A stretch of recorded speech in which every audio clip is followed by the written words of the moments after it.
শেখ শাহজাহানের ফোনে থাকা তথ্য কি নষ্ট করেছে রাজ্য পুলিশ? বিস্ফোরক দাবি শুভেন্দু অধিকারীর রাজ্য পুলিশের হেফাজতে থাকার সময় ছিল একরকম, আর সেই সিবিআই হেফাজতে গিয়ে অন্যরকম। সিবিআই সূত্রে ইতিমধ্যেই দাবি করা হয়েছে, তাদের জেরায় শেখ শাহজাহান দাবি করেছে দলের লোকেরাই ফাঁসিয়েছে। সেই পরিস্থিতিতে এদিন সোশ্যাল মিডিয়া পোস্ট করে রাজ্য পুলিশের ওপরে চাপ বাড়ানোর কৌশল নিলেন বিরোধী দলনেতা শুভেন্দু অধিকারী। বিরোধী দলনেতা শুভেন্দু অধিকারী এদিন এক্স হ্যান্ডেলে করা পোস্টে বলেছেন, শেখ শাহজাহান যখন মমতার পুলিশের শেল্টারে ছিলেন, তার কথাকথিত গ্রেপ্তার হওয়ার আগে আমিনুল নামে একজন অফিসার তার আইফোন 3 আনুষ্ঠানিকভাবে বাজেয়াপ্ত করে ঊর্ধ্বতন কর্তৃপক্ষের হাতে তুলে দেন। শুভেন্দু অধিকারী প্রশ্ন তুলেছেন, তার নির্ভরযোগ্য সূত্র ফোনটির বর্তমান অবস্থা সম্পর্কে নিশ্চিত নয়। সেটি কি পুলিশের হেফাজতে আছে নাকি নষ্ট করে ফেলা হয়েছে, তা নিয়ে প্রশ্ন তুলেছেন বিরোধী দলনেতা।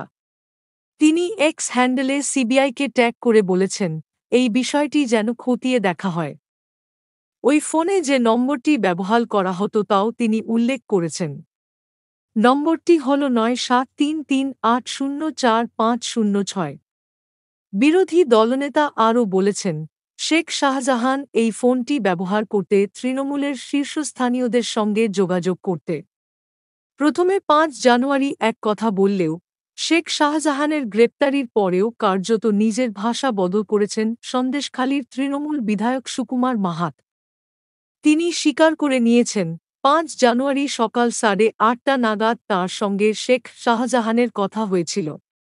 এছাড়া এই সময় আরও 2টি ফোন শেখ শাহজাহান করেছিলেন স্থানীয় তৃণমূল নেতাদের। এ ব্যাপারে স্থানীয় তৃণমূল নেতাদের কল লিস্ট ও শেখ শাহজাহানের কল লিস্ট সিবিআইয়ের হাতে, এমনটাই খবর সূত্রের।